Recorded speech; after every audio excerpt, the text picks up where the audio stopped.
So guys, कैसे हो आप। चलिए आज एक बहुत ही नए टॉपिक के ऊपर बात करने जा रहे हैं।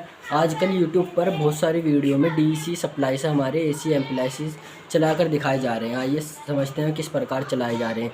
जैसे कि उन वीडियो में दिखाया जाता है कि सोलर पैनल या बैटरी का सीरीज कनेक्शन बनाकर हम 220 या 180 वोल्टेज बनाने के बाद हम अपना घर के एम्प्लाइसिस यूज कर सकते हैं। बिल्कुल सही है, ऐसा होता भी है क्योंकि आज मोस्टली हमारे घर में 3 टाइप के लोड होते हैं, जैसे कि resistive load, inductive load, capacitive load.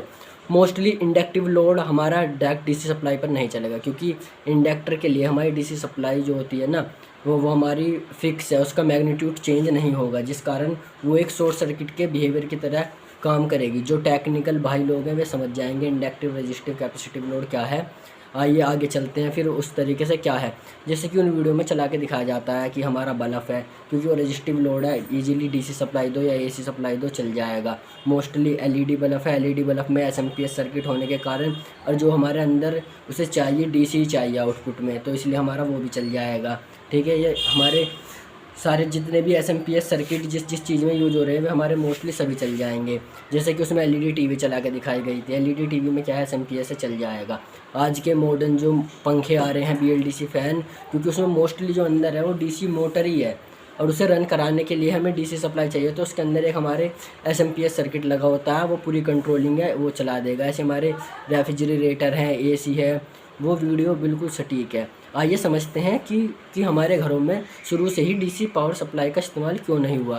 क्योंकि मोस्टली डीसी सप्लाई की जो हमारे लॉसेज हैं, एक तो हम उसे दूर ट्रांसमिट नहीं कर सकते, दूसरी चीज़ है जैसे कि हमारी एसी सप्लाई है इजीली हाई लॉन्ग डिस्टेंस पे ट्रांसमिट हो जाती है। उसका रीज़न है क्योंकि हम एसी सप्लाई के अंदर ट्रांसफार्मर का यूज कर सकते हैं, और ट्रांसफार्मर आता है हमारा इंडक्टिव लोड में, और डीसी पे हम अगर ट्रांसफार्मर को हम सप्लाई देंगे तो वर्क नहीं करेगा। अब हम एसी सप्लाई को यूज क्यों करते हैं, ये इकोनॉमिकल एक बेस्ट ऑप्शन था हमारी गवर्नमेंट के पास भी। सभी जितने भी देश हैं उन गवर्नमेंट के पास ओनली फॉर एसी सप्लाई को ही डिस्ट्रीब्यूट करने का ऑप्शन था।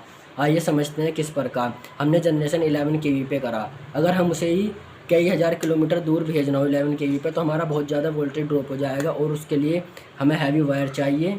जिससे कि अब हम उसे करते क्या, उसे जनरेशन से ही हम उसे ट्रांसफार्मर के थ्रू स्टेप अप करेंगे। स्टेप अप करने से हमारे 2 फ़ायदे होंगे, एक तो वोल्टेज बहुत ज़्यादा इंक्रीज हो जाएगा और हमारे लॉसेस भी कम होंगे, और लॉसेस कम होंगे इसलिए हमें वायर की मोटाई भी, क्रॉस सेक्शन एरिया भी कम चाहिए। किसी अदर वीडियो में बात करेंगे। अब जब हमारा लॉन्ग ट्रांसमिशन एसी में पॉसिबल था तो सभी गवर्नमेंट वो ऐसा सिस्टम ही प्रेफर करती जो हमारे यूज में था, डेली वेज यूज में। लेकिन बहुत सी वीडियो में आज डीसी, लेकिन हाँ डीसी फ्यूचर है, डीसी हम अपने नॉर्मली छोटे मोटे घरों में या फैक्ट्रियों में हम यूज कर सकते हैं, लेकिन इसे अब भी हम लॉन्ग डिस्टेंस ट्रांसमिट नहीं कर सकते।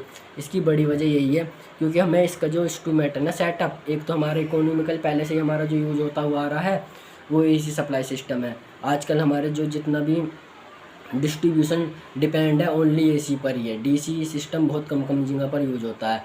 डीसी सिस्टम को हम यूज करते हैं तो अपने बेस पे, क्योंकि आजकल जो सोलर पावर प्लांट है डीसी सप्लाई करते हैं, लेकिन उन्हें भी हम इन्वर्टर के थ्रू कन्वर्ट करके इस सप्लाई में लेते हैं। तो ये अपने एक नॉर्मली छोटे घरों के लिए वैसा वो बेस्ट है, चीपेस्ट भी पड़ेगी इलेक्ट्रिसिटी। लेकिन जो हमारा एसी सिस्टम है ये हमारा पुराने टाइम से चलता आ रहा है पारंपरिक, इसीलिए ही गवर्नमेंट को ऑप्शन वही था। अब आइए डीसी सप्लाई पर। डीसी सप्लाई जो हमारी सोलर पैनल की, वो पूरे दिन में उसका वोल्टेज और करंट में फ्लक्चुएशन होता रहता है सन के अकॉर्डिंग, इसलिए हम उसमें एक बूस्टिंग देने के लिए बैटरी का उसमें इस्तेमाल करके दिखाया गया है तो वैसे ही बिल्कुल माइक्रोवेव नागल पर जो भी वीडियो आ रही हैं क्रांति सीरीज की वे सारी सटीक है। आइए जानते हैं कि इन्हें वही लोग यूज करें जो अभी टेक्निकल हैं या इस लाइन से जुड़े हुए हैं। अदर लोग इसे घर पर इस्तेमाल ना करें, या कभी अपने इंडक्शन कूलर किट या अपने इंडक्शन फ़ैन चलाने का यूज़ डीसी सप्लाई से करें तो वह शॉर्ट सर्किट होने के कारण उनकी वाइंडिंग जल जाएगी, जिससे कि हमारा उपकरण ख़राब हो जाएगा। अगर इससे रिलेटेड आपको कुछ और वीडियो चाहिए मैं आपको दे सकता हूँ। So guys, thank you.